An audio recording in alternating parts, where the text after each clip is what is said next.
process that has been around for quite some time. It's called overdubbing. Overdubbing is a recording technique. My guy, welcome to the Overdub Podcast. You're here live with J-Dub. You know what I mean? We're going through the layers with the players who help craft the magic in the music. You know what I'm saying? Well, I'm here with a special guest. Go ahead and introduce yourself to the people, my man. Mixed by Gabriel, man. Appreciate you for having me, J-Dub. Hey, it's a pleasure. Problem, brother. I thank you, dog. So what we do is this is a dedication to the audio engineers, producers, and I think that what I want to start with is just, kind of going through like how you even got started with this, like what even led you to want to even get into it, to mixing, producing. I think you do it all, don't you? Yeah, I mean, for the most part, yeah. One-stop shop, record, mix, master, produce. So yeah, anything that's, behind the scenes as far as the creation, most of it I'm involved with. Mm-hmm. But yeah, I got my start, let's see, at the young age of like 8 or 7. Word? Yeah. So basically, my parents saw me like drumming with spoons on like pots and pans, and they just enacted me being a drummer and started getting me like one-on-one lessons, and that led me to really getting into drumming. And like, I'm literally like classically trained in drumming. I was in jazz bands. I was doing like, I went to an art school for high school that had like a really high level jazz band, and we like traveled and toured doing competitions and shit. So like I was definitely like very, very serious with drumming during the summer. This is probably like for like from like 8 to like 16, I'm just drumming, passionate, drumming, doing like Latin percussion drumming camps, doing jazz camps, doing all sorts of rock and roll camps and all sorts of stuff, like playing in bands with friends and homies.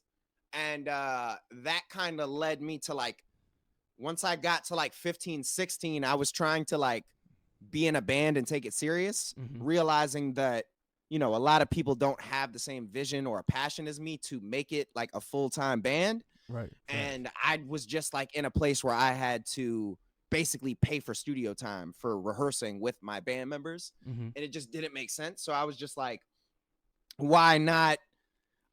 There has to be another way, right? So like, this is around the time Fruity Loops was like becoming popular. This is back when it was called Fruity Loops. Like, right. It was right. This is when it was first. It was called Fruity Loops originally. Then it went to FL Studio, right? Yeah. So around the age of 16, this was like when it was becoming popular. Obviously, it was around, but this was like when everyone was starting to be like, oh my God. And there was like the Southside Lex Luger tutorials, and like, Bro, it is like prime time. FL. Yeah. So that's when I was like, wait, I can be my own band, basically, Right. And I was like, all right, well, let me mess around with this. And that's kind of when I started to like really dabble in production. And that's how I started is production. So I was making beats first. And then that just kind of led me to recording the homies. I have a typical story when it comes to like making beats and recording. I feel like a lot of people do, right? They're with their homies, they're making beats for them. Someone got to record it, right? So it's like, I just fell into it. And then that led me to like, just getting really good and practicing, leading to me trying to figure out how to make it a career, right? Right. That led me trying to find like, that led me basically trying to find a school, like a music production school specifically. Okay. And at that time, I don't know if there is now, but at that time there was nothing like that, meaning like a beat school, like specifically for beat making. Right. And you was thinking about that back audio then, engineering. so that's fire. Yeah. Right. So there was audio engineering school. So that was like the next best thing. So in my head, I was like, all right, well, that's like the next best thing. So let me go to audio engineering school. So that like kind of led me on this path of like falling in love with audio engineering. Once I started like getting in the room with these big boards and like seeing the real art and science of mixing and understanding that it isn't as technical as people make it out, but it's really like talk that. Yeah, it's really art. It really is, man. Like if you really lock in and really watch the processes from like really big mixing engineers, they close their eyes and they mix. Why do you think that is? They're feeling the music. It's emotion based. Right. I'm making my moves and my plays off of the vibe of the song. Right. So like, it's really, yeah, you should have some technical know-how, but at the end of the day, the really good engineers that make a difference in the landscape of the music is the ones that really like are moving artfully. They're making their moves Yes, off sir. of art, Yes, off sir. of emotion, off of Yes, sir. feeling. It's not like a number-based thing, right? That's right. It should always be like, if I feel it, it's right. You Right. know what I'm saying? The number might not be right by the book, but if it's right, it's right though. Man. And that's how you like push genres and sonics to the next level, in my opinion, is by being edgy and knowing the rules so you can break them, right? right. That's how you get a good engineer, in my opinion. You know what I'm saying? Listen, That was a clip right there. Yo, But yeah, so that's basically my little story going, and then how I got to audio school. Okay. And yeah. did all of this take place in where you from? Brooklyn, correct? No, I'm not from here. I'm from Maryland originally. So this all took place in Silver Spring, Maryland, outside of Yes, Washington, sir. D.C. So like Okay. outside of the capital. I got a couple homies from there. Okay. Yes, sir. Yeah. I'm from the DMV originally. So what was it I've like been out growing up? here 10 years. 10 years. What was it like growing up in the DMV? 'Cause I'm from upstate New York, so even getting out of here, seeing anything different is eye opening. Yeah, You know what I'm yeah. saying? For So me. it's probably very similar to that. You know, you Okay. guys probably have better access. Actually, it might be relatively the same as far as mountains, but it's pretty much the same. You might, you know, where you are, it could be a little bit more rural, but we're more suburby. Mhm. So it's more, you know, everyone has yards, houses, there's deers, there's birds, Mhm. parks everywhere. You Yeah. can walk. You know, right up the street, there's probably a mountain or, you know, somewhere to do hiking. That's kind of the vibe. Yeah. You know, we're close to Virginia, which Okay. is a very big, like, mountainous area. Damn, I won't go for Virginia. And I ain't then gonna lie Southern to you. Maryland has a lot of nature too. Mhm. So just think of it like a suburb, very nature friendly and like family oriented, but and then like right outside a big city, a metropolitan hub. You know what I mean? That's kind of, I mean, Hell it's yeah. just like you, technically, right? I mean, it's Hell the same, yeah. it's the Hell same yeah. concept. You Yep. know? So, one question I did want to ask, right? So, with your studio, and the name of it is Cook It Up Studios, am I correct? Yep.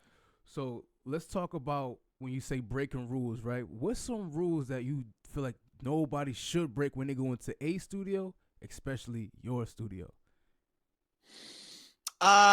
Respect. Let's get at least 3. So, respect is number 1? Yes, sir. Respect Top is of the chain. definitely number one. Because, you know. Yeah, I mean, that comes, I mean, respect is such a broad term, but that goes all the way from showing up on time, all the talk way about to, it. yeah, all the way to paying properly, and even before I ask you would be appreciated. Like, why do I have to? I mean, this is a business. You should know that you had to pay, right? I'm just saying. Like, I shouldn't always like. It's like those things that make me appreciate humans and relationships more. You know what I'm saying? As 100%. anyone would, right? If you're a hard worker, it's the little things, right? 100%. It's the things that we hold on to and appreciate. People really don't understand the amount of stressors and bullshit that small business owners deal with. So like, it's the small things for us. It's not even that complicated. Be a good person. Check on me. Say, hey, how you doing? How was your day, Gabe? Is your family good? Because I get tired of asking y'all that all the time. I don't get it in return.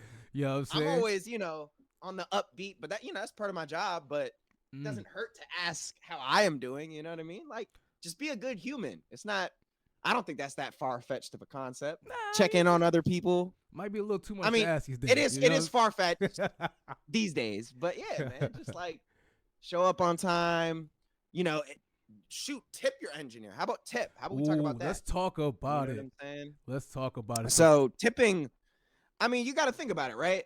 It's like take care of the team. It's like take care of your family, right? It's like take care of your brother. You know, you rub my back, I rub yours. It's that simple. I mean, I know this in lots of aspects of my life. Just, you know, just anything else, like getting clothing merch done or getting a tattoo or anything. I'm going to take care of those people because guess what? They're going to take care of me. That's just on me for life. And I'm investing in some. So if I want to get the best out of it, you know, giving them incentives along the way and treating them good is going to make me get the best product. So why would I not do that? That's right. That's right. You know? That's right. But yeah, just, you know, simple things like It would just be greatly appreciated if you guys would just take your music serious, Ooh, regardless. okay. At the end of the day, yeah, I do this and yeah, you're paying for it, but at the end of the day, I want you to succeed. It's not like I don't want your success and your happiness, because it's going to look good and reflect good upon me as well. So it's like, Facts. and the more you uplift, the more we can work more, the Right. more it helps my bills and helps my business. That's right. Why would I not want that for you? That's right. It's one of those things where it's like a lot of artists come through the space and don't do what they need to, but they know what they need to do. They just Ooh. don't take the initiative.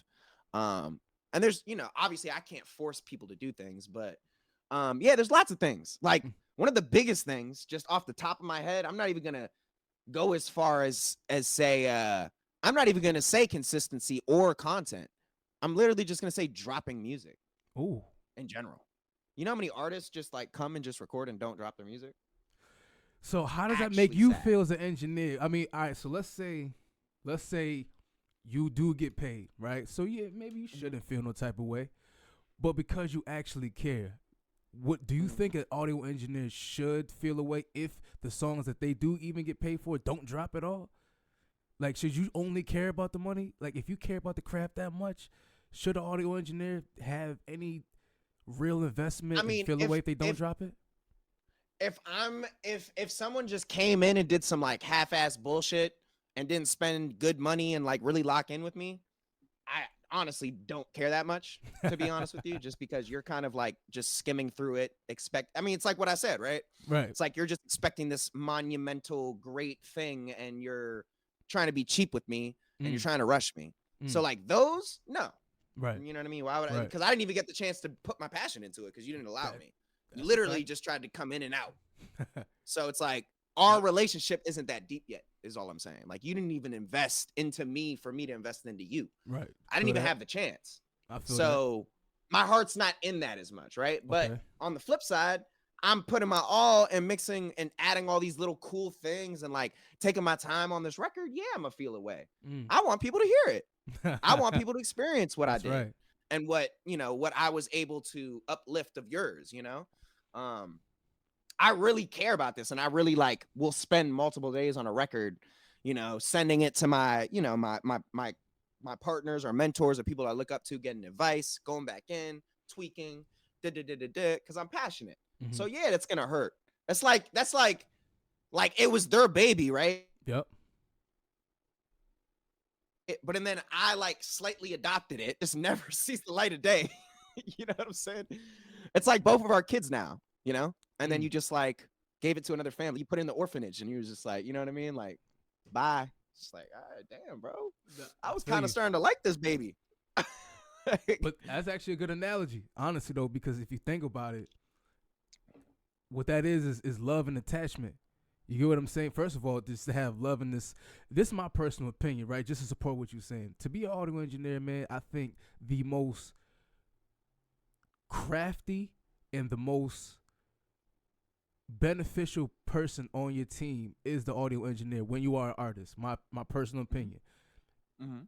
The producer too, but the reason being is you could have a beat. I could sit here and make 1,000 beats. If none of them sound good, let's say if the 808 and the kick is not meshing, the song is gonna sound trash inevitably, right? So the audio engineer, to me, in my own opinion, not even to be biased, is so important, right?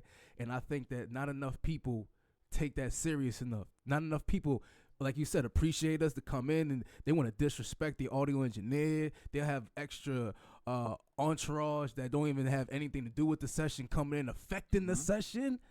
Have you been through that before, bro? Where you have an entourage that comes in with the artist that don't have nothing to do with it, but they're affecting the session? Yeah, all the time, bro. I mean, I have a rule that doesn't allow that anymore, but yeah, definitely. What's the rule, if you don't mind me asking? Oh yeah, it's just like you're only allowed to have 4 people with you, so 4 people? better make Okay. sure those 4 people count. Okay. I ain't mad at you. I mean, think about it: manager, producer, maybe one homie. What else do you need? Maybe the You know what girl I'm or saying? something. Maybe a girlfriend or something. Yeah, you know what I mean? maybe some vibes. Maybe you need a little, you need a little vibe.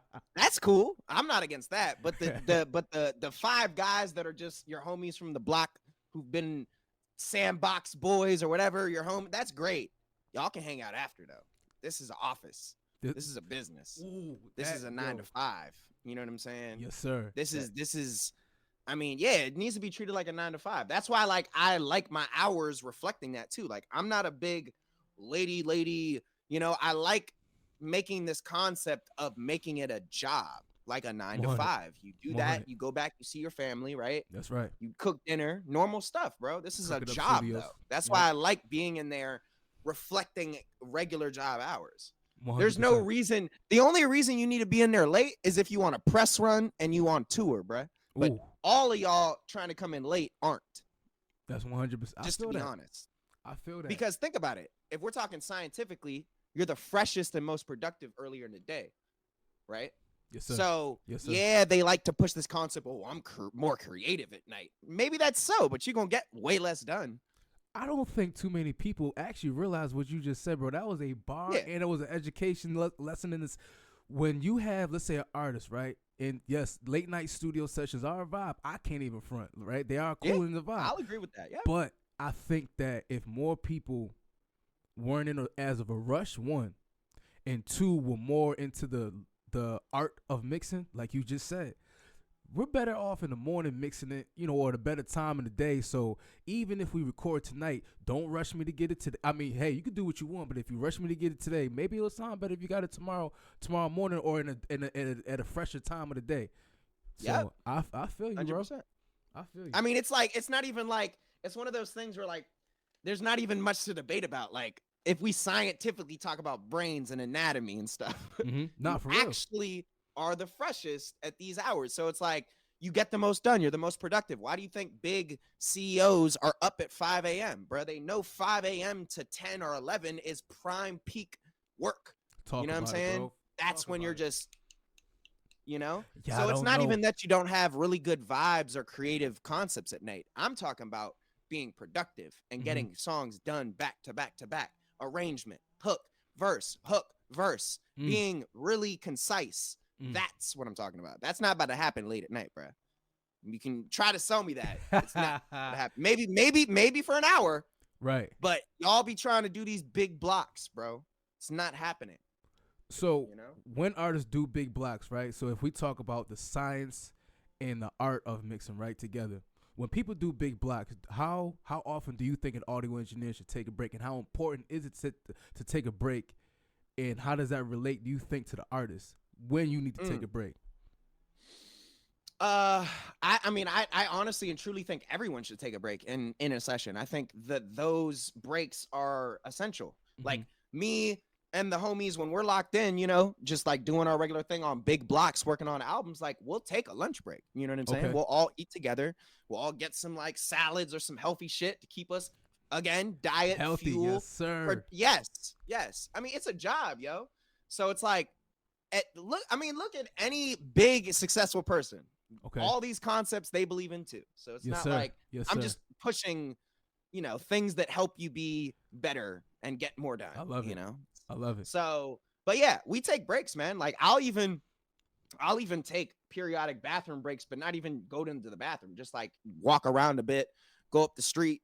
You know what I'm saying? Go to get a water from the deli or something. And they understand that because, you know, when I'm locked in with these people, they respect the process. They respect me. They respect my time. They respect my energy. They respect my ears and needing a break. So it's really a respect thing, man. And understanding that we're all human, right? So we all need some time to like, yeah, I can be the fastest person in the world, but we should give each other breaks, right? To come back even better. But you should know when those breaks need to happen, right? If you're in the spiral, if you're in that flow, don't know. But there is those times to take those breaks. But when you're in flow state, that's kind of when us engineers kind of got to suck it up, low key, high key, because that's the point of us. Like we're here to capture that, like immediately, like right when it comes out, like boom, get in the booth. You know what I mean? And when it's flowing, I'm not finna stop it. You know, so man, we suck it up, but we will get a break after that flow.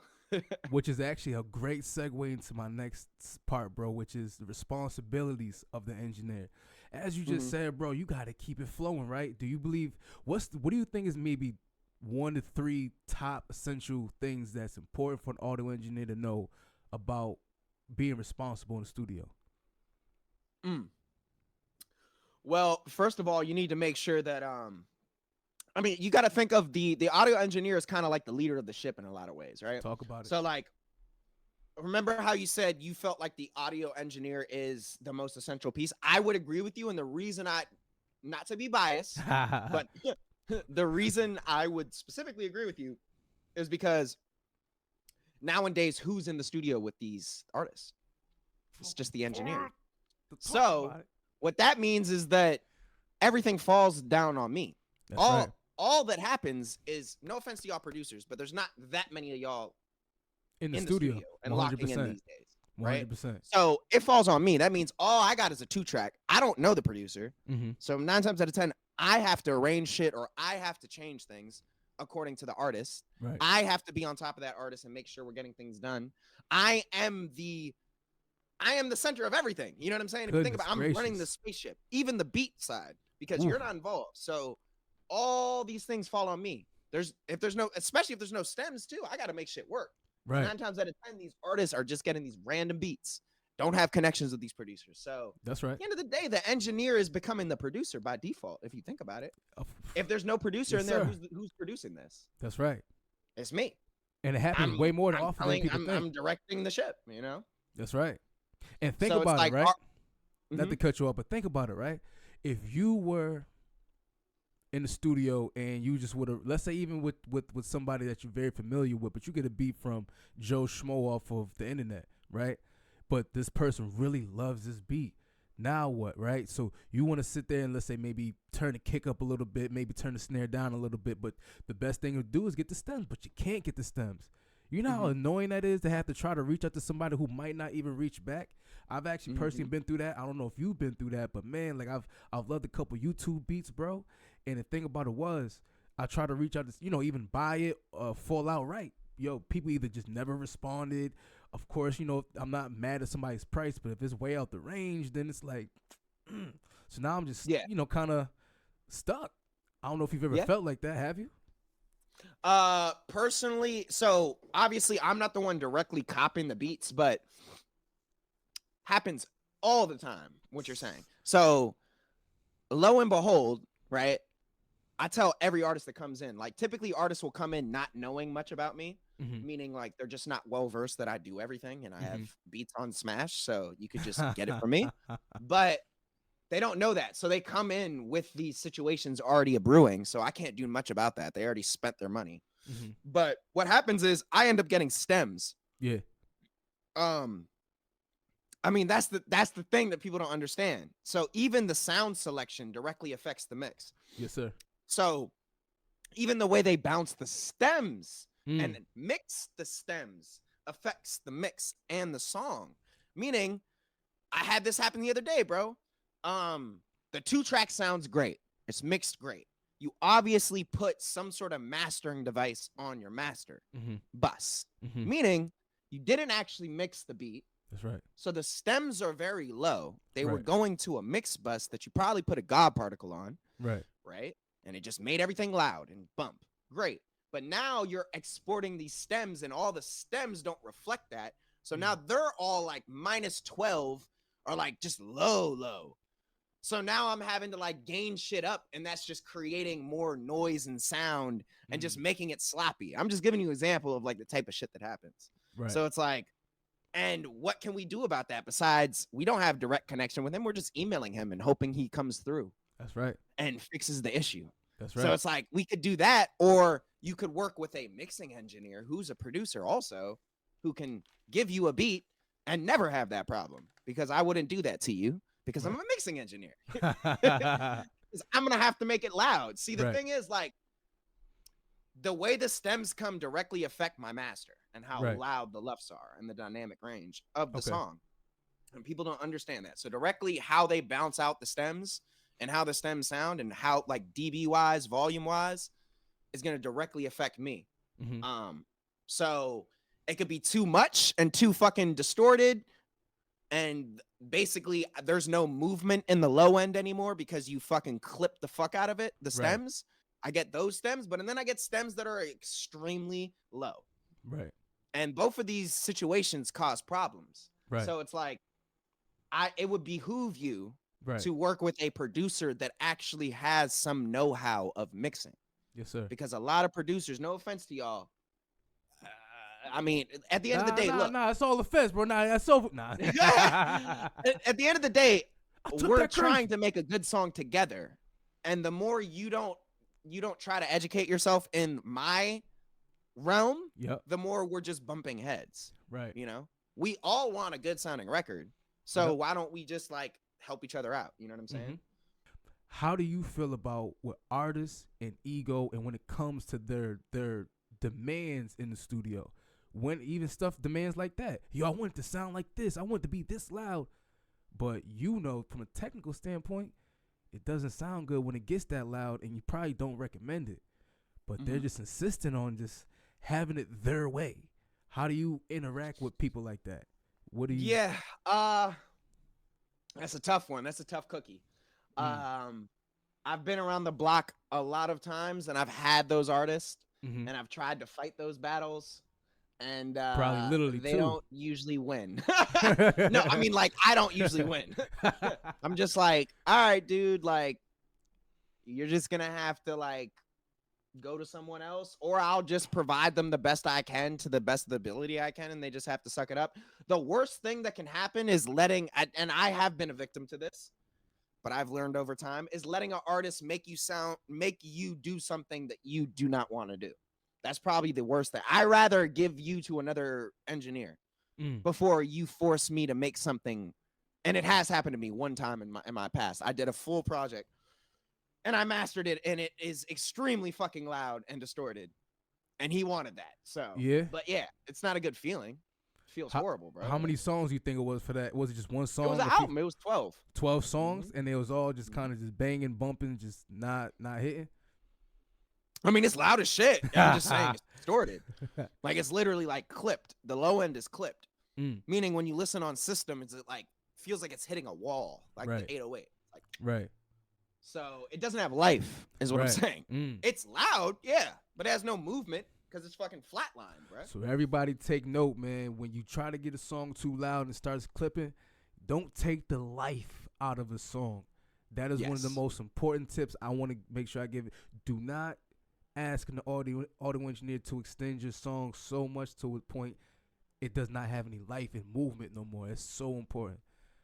100%. So at the end of the day, see, that's the thing people don't understand. There's what you input is what you output. So a lot of how loud that master is gonna sound directly comes from your performance in front of the mic, how close you are to the mic, your dynamics, the stems, all of these things that are outside of the mixing and mastering engineer's control. So just remember that.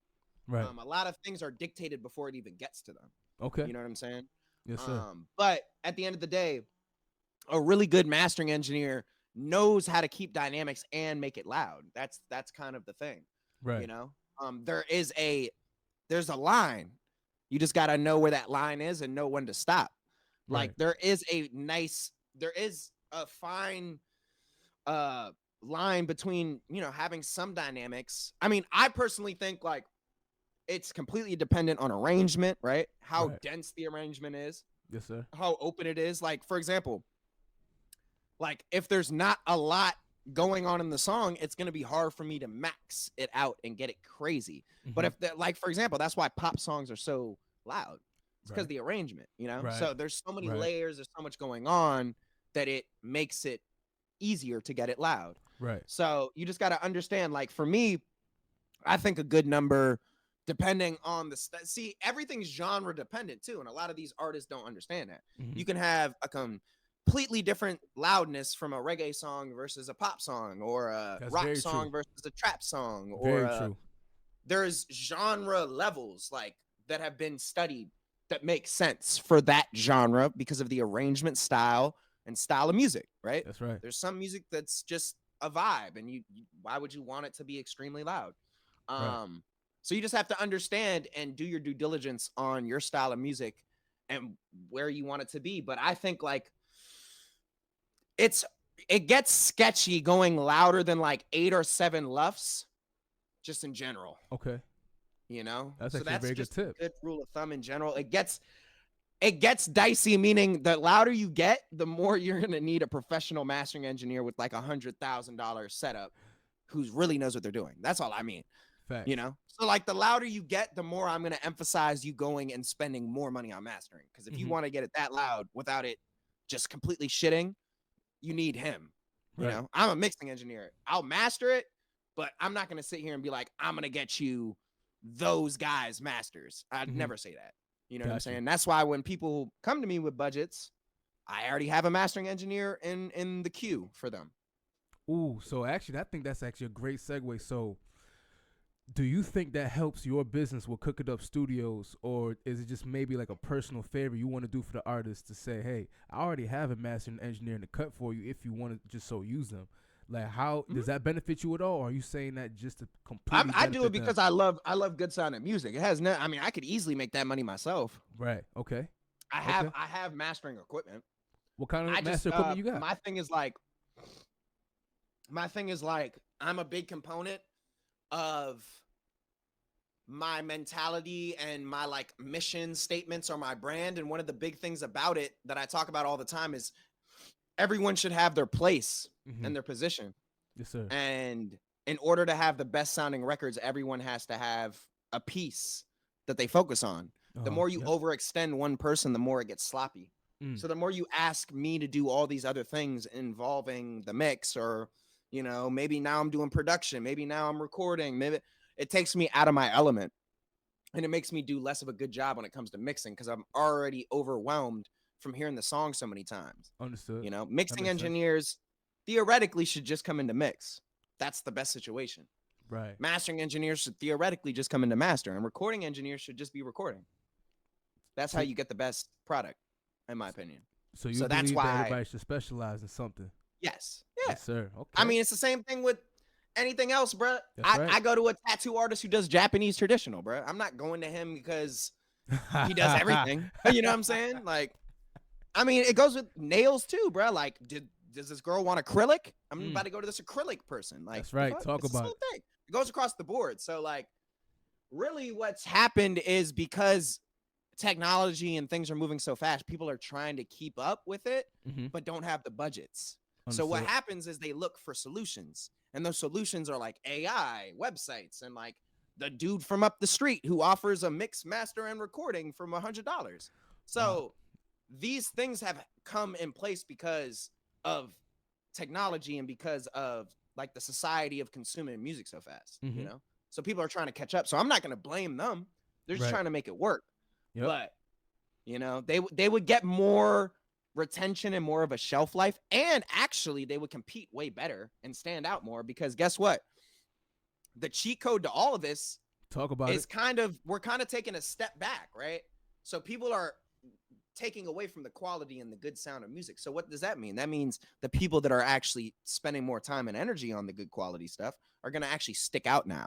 Right. So that kind of gives you guys like a void in this to understand that if you do get good masters from top of the line people, you will cut above the rest, you know?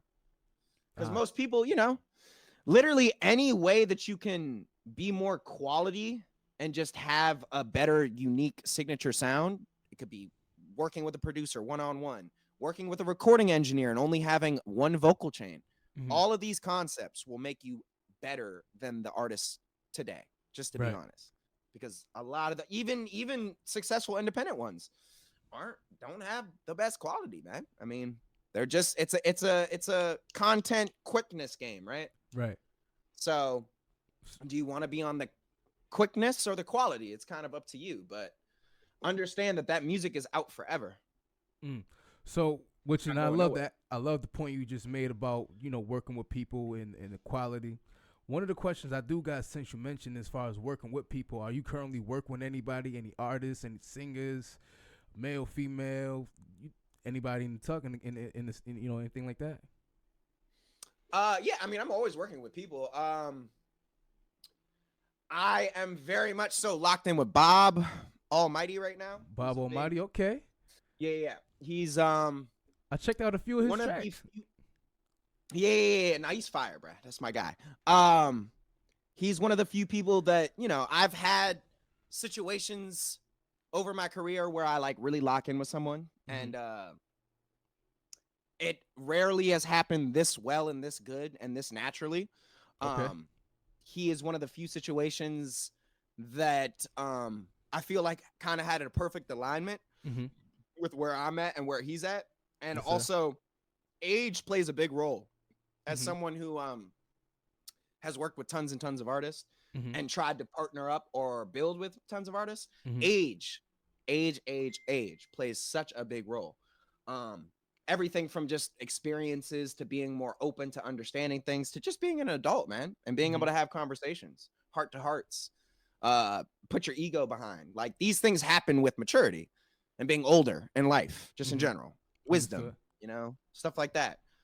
So I think that played a big role in us locking in. But basically, I'm managing and like fully executive producing for Bob. Mhm. So like me and him are like locked in on, you know, it's just mixed by Gabriel and Bob, man. We're crafting this whole new sound. That really, it's really like what's missing in hip hop, you know? Bob is a open book to his issues. Mm. Bob has a family. Bob talks about his kid. Bob talks about his upbringing. Bob jokes on himself. Bob makes fun of his teeth. Bob is open. Bob is an open Bob makes content where he says a message to myself, Mm. you know, in the sense of like, he knows that he's not the perfect person, but he uses himself as kind of like a martyr for like, it's okay though. You know what I'm saying? Right. Like, we can get through this. Like, everyone That's has right. ups and downs. We all have problems that we can reflect on and grow and get better with. That's right. So he's a shining example of what hip hop needs, especially when it comes to mental health in the African American community, specifically talking about Bob. And, you know, I'm very locked in with the culture and the community. So I've been in this for a long time. So I'm always around, you know, the African American world and stuff. And I know mental health is a very hard thing to talk about for a lot of these, you know, a lot of these families, a lot of these upbringing, especially younger kids. That's right. It's just Absolutely. not, you know, and I come from a place where my mom's a therapist. So I always have these, mental health is very important to me. Oh wow. And I Okay. want to be someone who's That's awesome. very open and adamant about keeping that open space, especially for males, right? The males is also the separating thing, right? Yes, sir. But it's definitely just looked down upon in the culture. It's not talked about in the culture. I'm just tired of you know, all this gangster, like all this hip hop that's just recycled, you know? That's right. I think that we need someone who can come out and talk about his problems and issues and just be like happy with them and just be about the people, man. And that's what Bob is. We're missing that. I want to play a game real quick, right? It's called The Company You Keep. So what that means is the company you keep is you got to name at least 3 different companies of people who make plugins and tell people why you're choosing those companies. Oh, this is good. Okay. So I just start. Just name. Go ahead and name 3 companies. 3 companies. Okay. Okay, Schwab Digital. I'm about to put on Schwab Digital right now. Come talk about it. We're going there. I mean, it's a new one, so relatively new. Talk about it. So Orange Clip, the GOAT of all clippers. Yes, sir. The FL Studio Clipper plugin that has come out in the past year. I think, the past year. Yep. But it's literally like taking the soft clipper from FL Studio, which is the legendary sound of FL Studio. Why everyone says FL Studio has a sound, because it does, because there's this clipper in it that basically does this certain thing to the mid-range, the low, and the high that's very pleasing and musical. And it kind of just gives this crunchy, mid-rangey upfrontness that it's hard to explain, but it's easily heard. I love that. But so that we're gonna have to clip that. We might get on the commercial with that right there. You know what I'm saying? Yeah. Schwab. Yo, Schwab, the Overdub Podcast sponsor me. What's up, man? Schwab. So I just copped it. I did the 30-day free trial. Me too. Fire. Me just too. Bought it 2 weeks ago or some shit. Yep. But yeah, it's going on. It's either going on my beat or it's going on my mix bus. And when I put it on the mix bus, like at the end of like, you know, the song, like if I'm mastering it, I'm putting it in the mastering chain. It's not mixing, it's mastering. But ooh, that thing just like how I explain it is it just brings it all forward a little bit more. You know what I'm saying? But especially that mid crunchy range, the vocals are gonna cut more. Things just hit more. It really just hits. You know, it hits a bit more. It gives it that extra added weight. But that's one. So Schwab Digital, they got the gold clip too, which is also fire. Yep. So we got one. Schwab Digital. Okay, another one. The pressure's on. You know what? On. I'm gonna do Ozone. Ooh, I'm gonna do Isotope. Isotope, yes sir. Isotope for the win. Boom. Yeah. So Isotope, honestly, Isotope is one of the best companies when it comes to just like having a bit of everything for all different processes. And their algorithm and just the AI in it and like just the way it looks and the interface, like the whole shit is just fucking immaculate, bro. Like the Neutron, like all the different things that they have, the Ozone, the Imager might be the best Imager I've used. Really? I've been using the Imager on all my masters recently. I freaking love the Imager. So Isotope. Yo, what up? Yeah. So Isotope, bro. Isotope. Even as far as like the goated like de-noise stuff or like de-clip stuff. Like I can unclip 2 tracks, like stuff that's like no one's doing. No one has that but them. Are you referring more to the RX side of things RX on that one? Stuff, yep. Okay, yep. Okay. So all that, bro. I mean, just Isotope as a company, bro, is they're doing their thing. So I gotta shout out Isotope. So we got 2 of those. So that's 2. Schwab and Isotope. Schwab and Isotope. Okay, one the more. Pressure's on. The pressure's on. The pressure's on. 5 seconds left on the clock for the win. All right, I'm gonna go a different way. I'm gonna go Sonics. Sonics. Ooh. So Sonics. See, I'm not even aware of this. I'm interested. Okay, yeah. Sonics is they got like the Oxford limiter, Oxford inflator, Oxford. Okay. Yeah, that's Sonics. Yes, sir. Yes, sir. Okay. So I'm gonna give 2 shout outs to Sonics. One is their Oxford distressor or Oxford suppressor, one of those. But it's the best de-esser I've ever used. So they're getting their flowers for the best de-esser. So yes, they get that. They get the flowers. Best de-esser goes to Sonics. And then they also get the best reference plugin. Ooh, really? Listen Hub by Sonics is the best reference plugin. And I stand by that. Wow. Reason being, it completely integrates with Pro Tools. And I can literally have a reference in Pro Tools that has its own output. My mix has its own output. And Spotify has its own output simultaneously in the Listen Hub. And then I can just flip between them, all level matched. All level matched. Okay. And it's on my phone on an app. So I'm just A, B, C, C, B, A. Who's beating that? So you mean to tell me, and I think the plugin, who is it? Who makes the what's it called? The A and B plugin that a lot of Metric AB. That's Plugin Alliance. Yep, Plugin Alliances. Yep. So you mean to tell me even over the Plugin Alliance plugin that what you talking about is really better than that? Yeah, because the Metric AB doesn't include a DSP. I'm saying that Sonic's Listen Hub allows me to use Apple or any other, literally anything playing on my computer. You can just match all of it. Match in Pro Tools. Got it. And ABC. So I could be on YouTube and have a reference and have my mix. Yo, engineers. He just gave y'all a gem, man. He just gave y'all a jewel. Listen Hub, man. I'm telling you. I actually found out about it at last year's. I hope they got a demo. What is it? I think they do. Yeah. Bro, what's the not NAMM. I'm blanking. For what? What is it? The convention in Javits Center in New York City. Dang, why am I blanking right now? AES. Yes. Yeah. AES. Yeah. That's where I found out about it. They had, you know. Really? How they had Yeah. That makes sense now. Yeah. They were showing the Listen Hub. I was like, whoa. Shit is crazy, bro. Also, you can. This is where it gets legendary. So I can listen to like a Drake song on Spotify. And I can listen to the different frequency ranges separately. and Oh, analyze also them. on some multi-band audition Yeah, type. but like from Wow. Spotify though. You know what I'm saying? Oh, wow. Yeah. Now So that's I'm listening to fire. these top engineers mixes, but I'm able to dissect them more, right? Mm-hmm. No, So you can't that's really fire. I don't think there's any other plugin that lets you dissect stuff on DSPs like that, you know? Nah, and I don't even think Audio Lens has anything close to no ability like that. Cause you know Audio Lens has the ability to listen to DSP music and stuff like that. 'Cause since we mentioned Isotope, you know what I mean. So I think personally, bro, you just gave everybody, including me, a great gem, bro. For real, for real. Yeah. Listen Hub's fire. I've been listening a lot, so definitely check it out.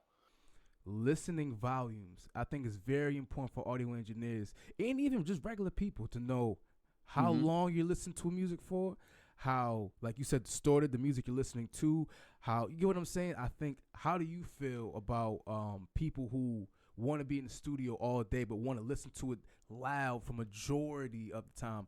Do you feel like they have a right to even demand that? Like, what do you think? I mean, at the end of the day, the thing is, the more you turn up the speakers, the more reflections and the more craziness happens in your room. So you're really just making it harder for you to make concise decisions frequency wise. On top of the fact that the more you turn something up, the more other things come up and basically trick you. So like, yeah, that 808's going to sound immensely big when I turn this shit up crazy. Of course it's going to hit. But will it hit when it's low? Right. You know what I'm saying? Right. Will the vocal cut when it's low? I think a lot of people need to take notes. Will it of be that. balanced when it's low? You know?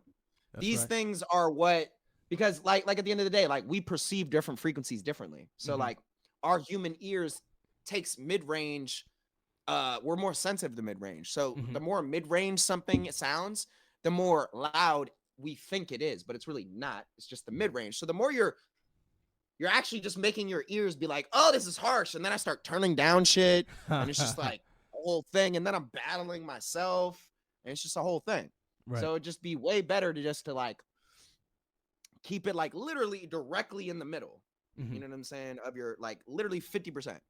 Right. It's just like a good concept. Just 50% Understood. of the total max. 50, 40, something there.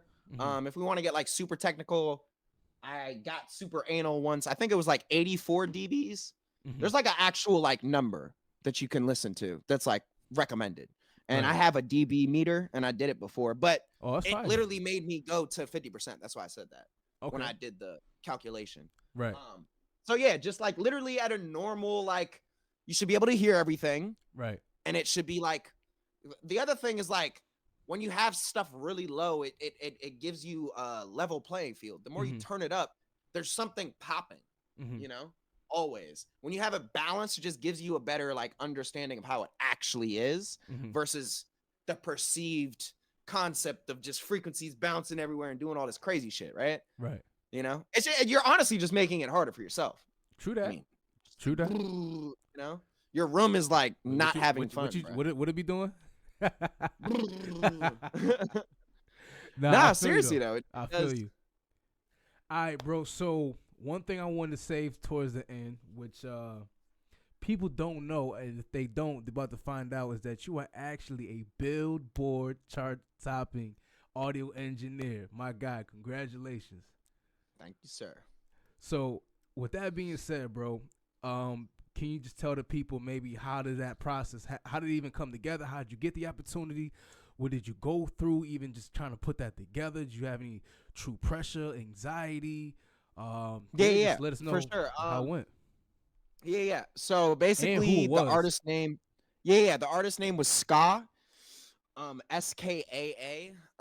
At the time, he's actually like an artist that was living in the Philippines, and he was bouncing back and forth between the Philippines and New York, and that's kind of like when I met him, and he was doing boom bap, like hip hop, old school kind of hip hop, and the cheat code. This guy's independent. The cheat code is, I'll just be blatantly honest. The cheat code is pretty simple. Let's talk about it. Cheat code's pretty simple.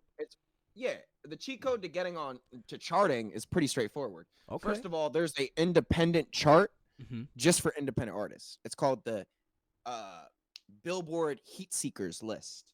And so Okay. that's what we charted on. That's only for independents, meaning no labels can be on there. So Oh wow. by default, you're not competing against the big dogs. Right So now, it's facts. easier, That's is all I'm fire. saying. Oh yeah, you putting people on. So that's the first cheat code. Second cheat code is really just investing into getting on blogs Mm, and investing into ads and just marketing. mm. You know, I mean, he probably put a good 15 to 25K into marketing for a tape, an album. He got on Wow. every blog. I'm talking like Hot New Hip Hop, like every single magazine, blog, website that lists new drops. Mm-hmm. He was there. He was featured on like the new artist weekly thing on DSPs. Right. So these are things that you would do to get on the charts. So that's what he did. And that's Right. why he charted. It wasn't like more complicated than that. Yeah, the music's good and yeah, people gravitated towards it, but none of that would have happened unless he put that 15 to 25K behind it. Ooh, so let's You know? talk about So how important money it's is. really in your court. Yep. If you want it, invest in it. You know, it's Would not you- that complex. Would you say that a lot of these so-called, I guess, resources aren't even more or less about popularity or about talent like people think it is? Is it more or less, I guess, a monetary thing? More or less, say you got to be able to pay to play type of deal? Yeah. Okay. Yeah. Honestly, nowadays, yeah, Man. definitely. Man. Definitely. I mean, shit. Even in the even in the big realm of big major artists, Mm-hmm. there's labels competing and they can up DSP streams if they want to, Mm-hmm. right? Think about it. A lot of these labels own pieces in these companies, right? That's right. People don't dive into the background of shit and really think about it, right? Right. If Yeah. everything's connected, if you look at owners and how everything's connected, Mm-hmm. wouldn't it behoove them to make things look like their artist is doing well? Mm. You know what I'm saying? So yeah, to answer your question, I do think a lot is pay to play these days. Definitely, 100%. Man, You want to could be in the talks? I mean, think about it, bro. could be Why trash was and have a bag. why was 6ix9ine in any of these conversations, bro? Yo, let's talk about Think it. about it. Let's talk Think about it. It's simple. Viral, pay to playness. That's true. You do crazy shit, you make people click on it, and then you put shit ton of money behind it, bro. Of course it's gonna look lit. Right. Commotion, bro. Like, it's facts. So it's like people are gonna gravitate towards some some viral like controversy shit, Mhm. and then it creates more commotion around that, Right. and then it's just more commotion, and then you That's right. pour money into that commotion, Mm-hmm. and it looks lit. You know, Right. Nah, wow, that's actually a lot of great information, bro. Like, I really just learned something. You understand what I'm saying? Yeah, I mean, So, it's really just just throwing money in. I mean, think about it, bro. I mean, if 30,000 people are dropping a single every day, wouldn't you think that the only way to be successful is to one up them by being in front of more people? And the only way to do that is to market it, right? that's right. So Just to let the there people is know. only one way to defeat and to be successful, and that is to get in front of more people. And the only way that happens is by marketing it. Right. So. One thing I did want to personally mention for the people too is that and you can even, if you have any input on this, just kind of specifically, when you guys market, please understand that that's not the selling point. When you get your art, music, whatever in front of people, or if that's your point to get it in front of people, that is not the point where you sell to people, or what you're trying to do is just get them to even know about you. So you need to give people a reason when you get in front of them, oh, this looks cool, this looks interesting. But with that, you need to be able to what we call a niche or niche market. You understand what I'm saying? So when you have that, you be able to need to dial down to what type of person are you trying to even market to? Because if you think about it, right, at the end of the day, there's a certain profile of a person. Everybody has, like, there's only certain many character types, in my opinion, right? So when it comes down to that, you want to be able to downsize or compress it enough to where you say, look, or just focus enough on one particular market. I promise a lot more people, I mean audio engineers, rappers, whomever, will be able to succeed in whatever they're trying to accomplish. How would you agree with that, or what type of input Yeah, would for you? sure. I mean, 100%. I mean, it's basically in order to spend less money and have more retention, you need to have a niche, That's right. because or else you're just competing with the biggest markets, which Mhm. is just like, the young boys, the auto-tune rappers, we already have like 18 of a lot of these. So you That's need right. to figure out where you're gonna stand out in your own brand lane in Mhm. general.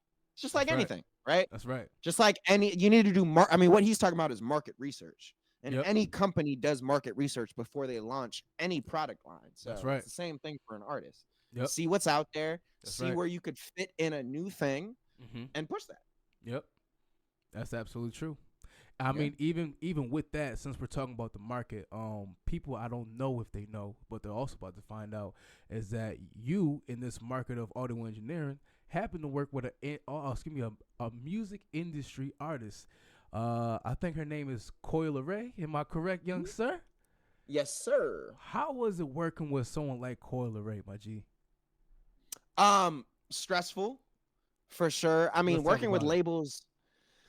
Working with labels is just a stressful situation in general. Oh but man, let's talk about it. Working with labels. yeah, I mean, when you're a mixing engineer for a label, you're pretty much like,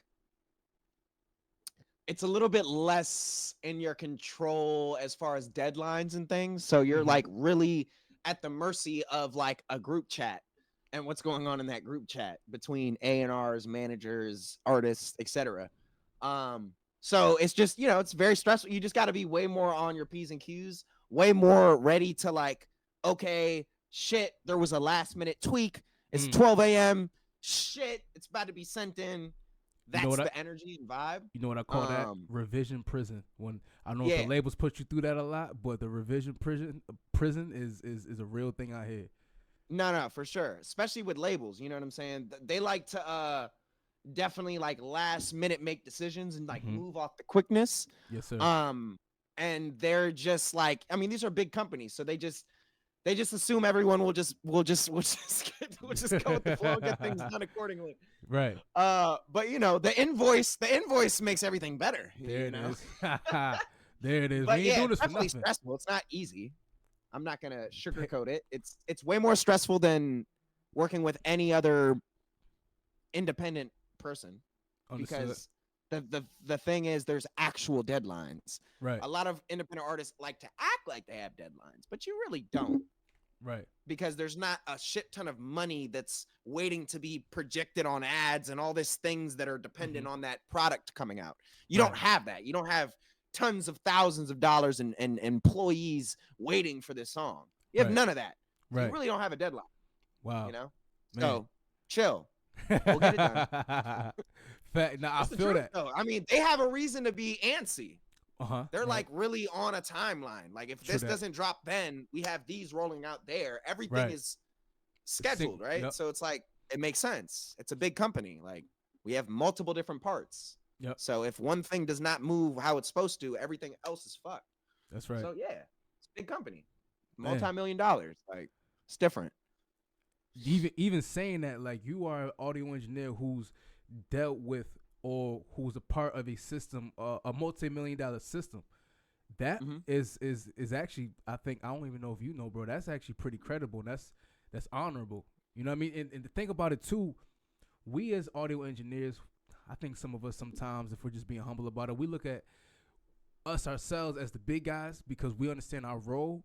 They look at us as the small guys, and it's like, yo, do y'all not understand that this is pretty much 90% editing is on us, and the 90% editing is what makes the record? Like, again, we're talking about a multi-million-dollar system. That means that most likely we're reaching multi-million people, and the audio engineer is responsible for the impact of millions of people, and you're gonna dare not communicate or respond with me in a, let's say, a proper way? Man, I'll be done. You know what I'm saying? Like, nah, stop playing with me, man. I mean, we are. See, that's the thing. I definitely know where. I mean, we're in a beautiful time for music. Right, So that is true. What's about to happen? What's about to happen is all the creatives and all the art is gonna lead the way. What's gonna happen is all these labels are gonna turn into other entities, and they're gonna shift and pivot into something else. That could be lots of different things. It could be distribution, just distribution. Right. But we are in a pivot point where social media creates brands audio engineers are brands now in businesses. Yes, Producers are brands in businesses. Everyone has their own storefront, technically. That's right. So we are in a amazing time of creatives carving their own lane That's right. and being their own business and buying out these big companies and only partnering with these companies. Mm-hmm. We are in a great time. La Russell vibes. That's Fuck right. y'all. Partner up with me or pay me. Like, nah, That's right. I'm dead serious. We're in a beautiful time for creatives in general. Artists, producers, engineers, we all have all this in the palm of our hands right now. Like, it's literally up to us now. Mm-hmm. We just need to not bend and fold and let these guys dick us around. It's our time, to be honest. It's very clear. Like, look at what's happening with all these big labels, bro. Taking their shit off of TikTok, making all these movements. Like, you guys got to watch what's happening with the industry. We're in a life-changing moment for the industry right now. You know, it's very clear. I 100% agree. When have you seen artists and creatives offer like royalties and pieces of publishing of their music, and you can invest in my catalog now, like La Russell. So, like, for example, a mixing engineer could be like, look, you can invest in my mixes. You know what I'm saying? Like, we're in a place where it's in our palm of our hands to be our own entities, our own big thing. That's right. Engineers, another one. Like, there's all these moving parts that are just allowing us to be us. Right? Engineers was created by Mixed by Ollie to literally go around the labels. Now you got to go to engineers to find a good engineer, and you have to do it through the website, so you can't even harass that person. That's right. You know? That's right. So it's all about respect, man. It's the little things, but I think you tied it right back into the point. You tied it right back. The respect is the top of the pyramid, bro. It's happening. Now's the time for art, bro. I feel it. You know what, bro? The La Russells, the Russ, like all these little things that happen, these little moments, and now they're just like all like kind of coming together. Yes, right. Something's happening, bro. Something's happening. I agree. I literally agree 100%. You know. But with that being said, brother, man, I think that, we should, what we're going to do? We're going to save for the next interview, because I got more questions for the next interview. We're going to put it out there right now. We're going to get another interview with my man. Yeah, let's do it. I'm with it all, bro. You know what I'm saying? But what I like to do is, maybe just go ahead and let people know where they can find you, your contact information.